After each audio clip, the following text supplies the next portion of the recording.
say, can they be that close? Just let me state for the record, we're giving love in a family dose. We are family. Hey, I got all my sisters with me.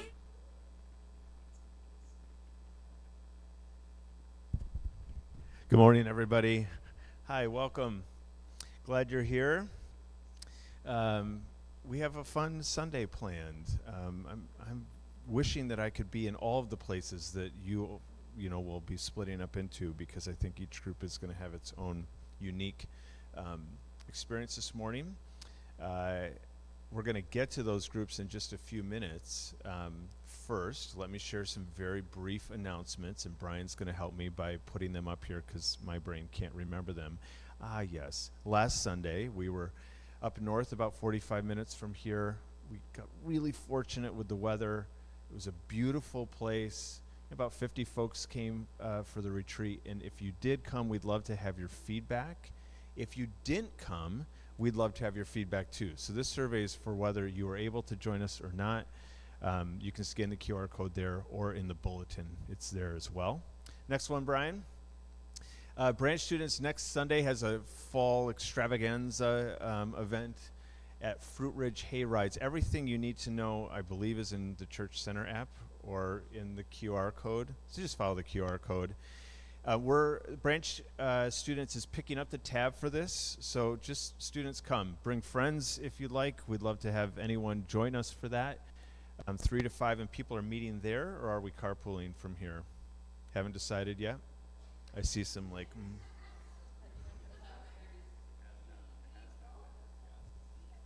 So, Fruit Ridge is a little bit of a drive. If we can do some carpooling, we might do that. So sign up first.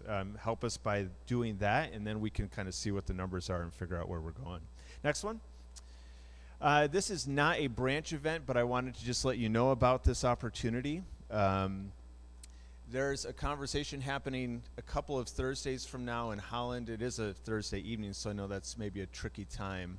But this is free as well, and it's an event with Kristen Dumais, who's a Calvin professor and author, a historian. She wrote Jesus and John Wayne, if that maybe helps you connect who she might be. And I think this is a really important conversation as we're about a year out from an election. So all the details for this are also in the Church Center app. Yes. It is not pro-Christian nationalism. Yes, to be clear.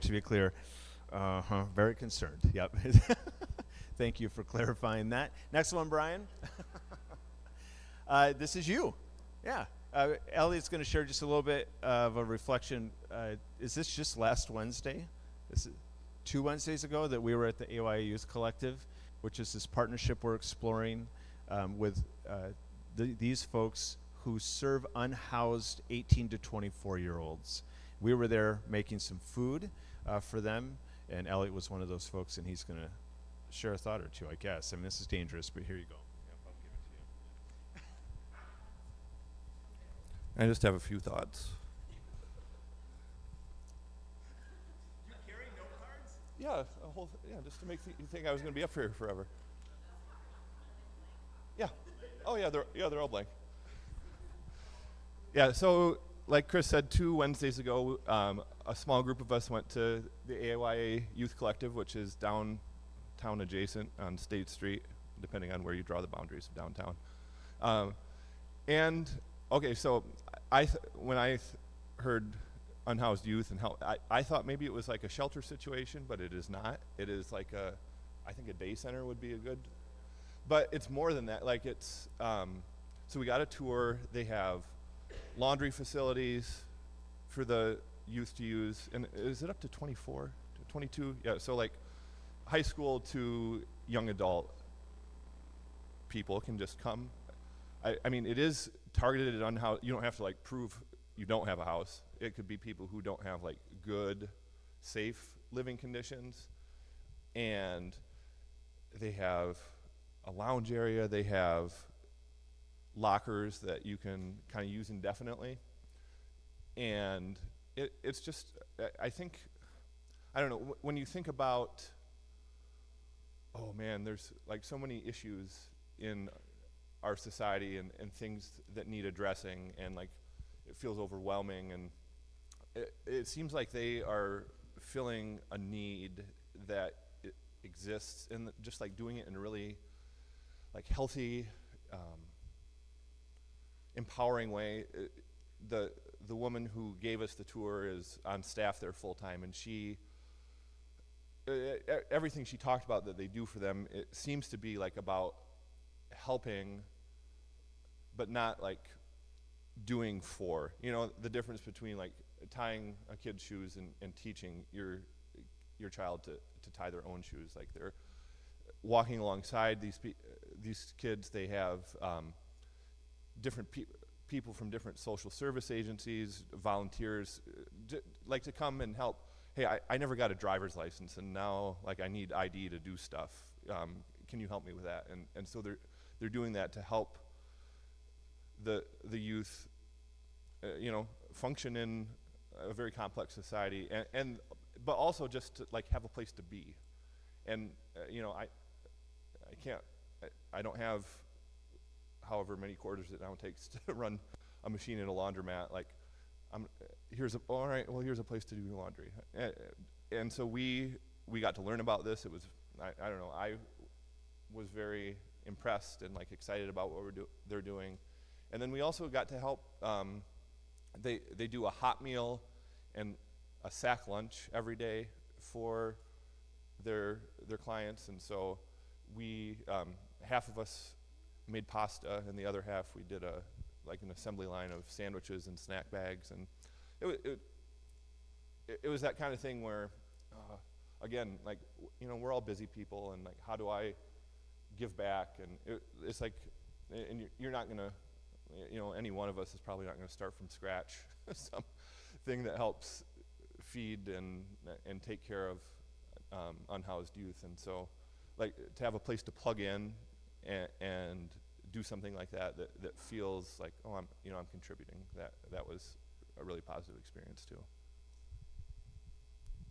Thanks, Vim, for sharing that. And if you couldn't tell, it was a positive experience. I think Elliot made that very clear. So we're actually looking at a November date about a month from now. We're still working out the details of that to go back and do a similar thing to what we had done a couple of weeks ago. So stay tuned on that relationship as we keep developing it. All right. Teresa's going to kind of shift us here and move us into a couple things, and then we'll break into groups. So today we have Group Sundays. We're excited to have that back. It's been like 5 months or so since we've been able to do that. So we're excited about that. By the way, the cooking group is actually making a meal to bring to the AYA Youth Collective. So if you're a part of that group, you get to support that organization as well today. We wanted to just say a couple of words about a reminder of why we do Group Sundays. Sometimes it can be like, yay, we're doing something different, it's fun. But it's not just because we want to do something different. We really want to try to remember that God is present in every moment, right? That there are opportunities to meet the divine in all the things that we do, in cooking a meal, in playing games, in creating art, in all of these things. So that's why we do the things we do. So we're going to start with a poem that I'm going to read, and then you're actually going to add to in a little bit. So the words of the poem will be up on the screen, but I invite you to listen to these words in these mundane details of life where we can meet God.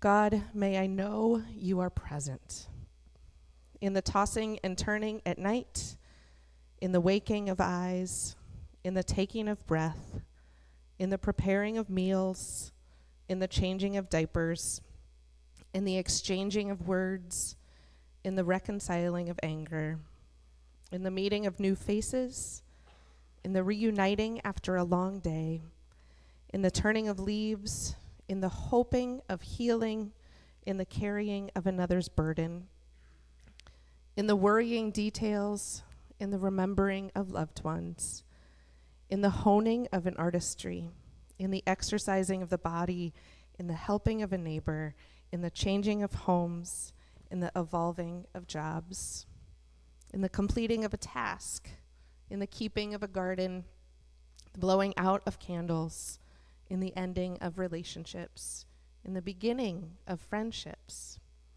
in the wondering of what's next, in the mourning of loss, in the forgiveness of bitter words, in the creating of new things, in the singing in the car, in the releasing of expectations, in the holding of hands, in the breaking of molds, in the noticing of the lonely, in the chasing of courage, in the welcoming of strangers, in the cheersing of wine, in the wishing away of the mundane.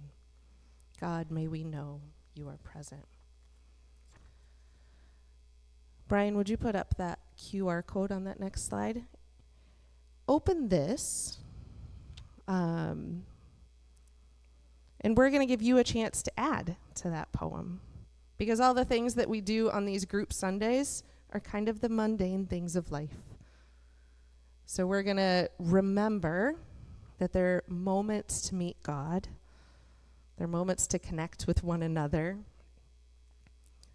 And then we're going to invite you to think about maybe your morning or your week or your month and add to the list. What are the moments that feel so mundane that you maybe want a reminder that I can meet God there too, that God is with me, with us in all of those moments.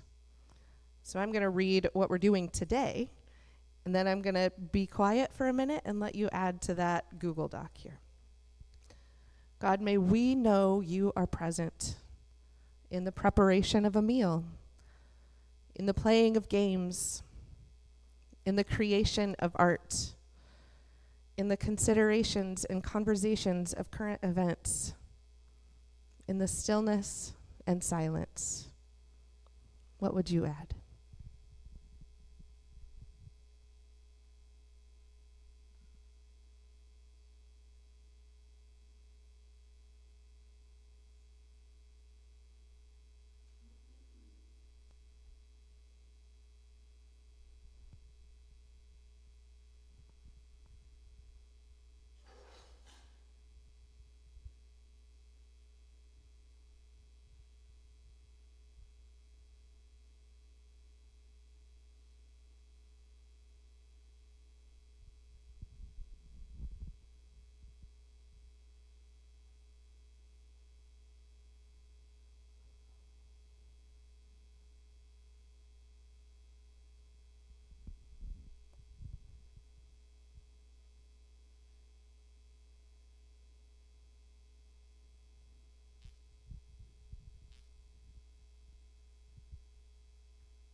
You can keep adding to that, or you can hold on to it in your week. Maybe it's something that might be helpful as you go throughout the week, but let me read a few of these.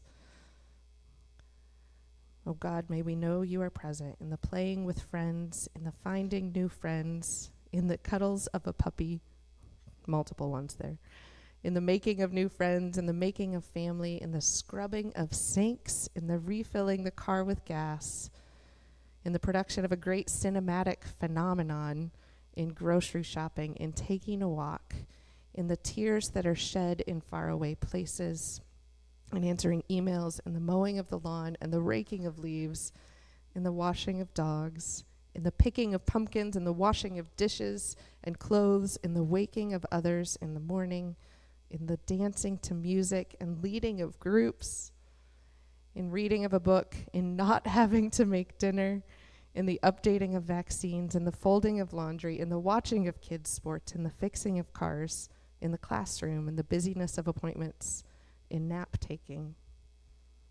I think you get it. Keep that with you this week as you go about all the mundane moments of life.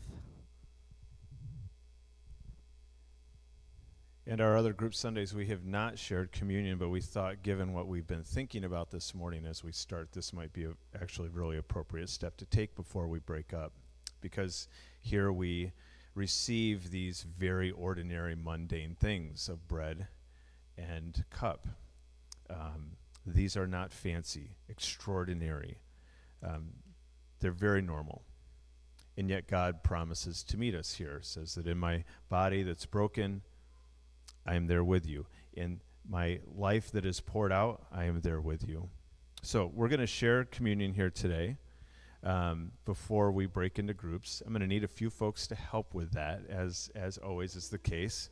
Excellent. Come on up if you got your hand raised. Yep. And then a couple more people, or if you don't have your hand raised because your parent told you not to. Yep. Okay. It's 1, 2, 3, 4, and nope, he's going somewhere else. Okay. This will work. So Eamon, why don't you take some bread and head to the back, and Nolan, you can take the cup and head back there with him. Micah, here you go. You can do the cup over here. Kind of come stand in front of the table. So a couple stations here. Gluten-free will be up at the front if you need a gluten-free option.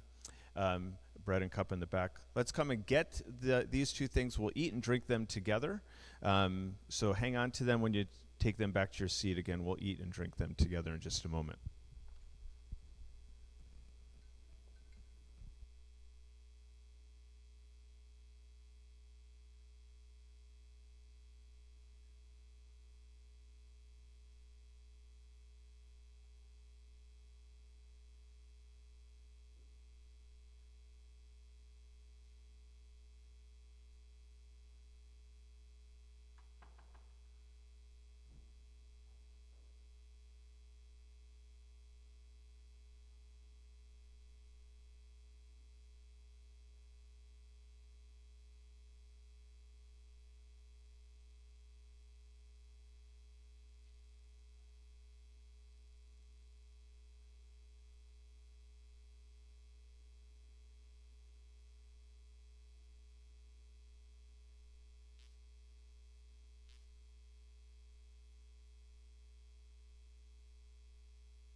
God is with us always in the breaking of bread, the gathering around the table.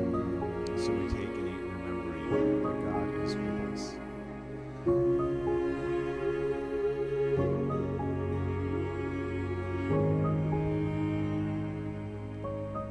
God is not just with us, though. When God meets us, God empties God's self.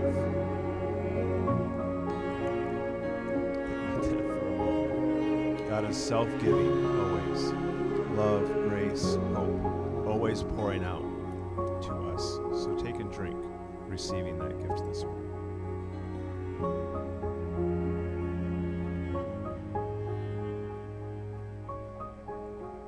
We'll pass this around for empty cups.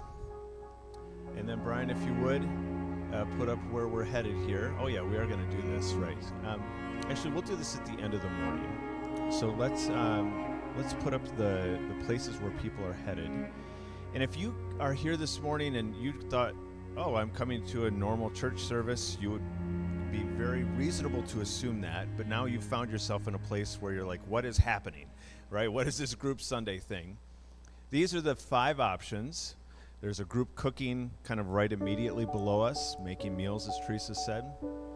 There's a group creating art. They're also right below us. They're creating an art piece for Advent. There are board games being played right in the basement below us. On this level, over on that side of the wall, there's a group having a conversation about current events. And then in this room is just going to be silence, a place to simply be. So go wherever you would like. We are back here just for a quick concluding blessing at 11:10. 11:10. We'll see you then. Enjoy it.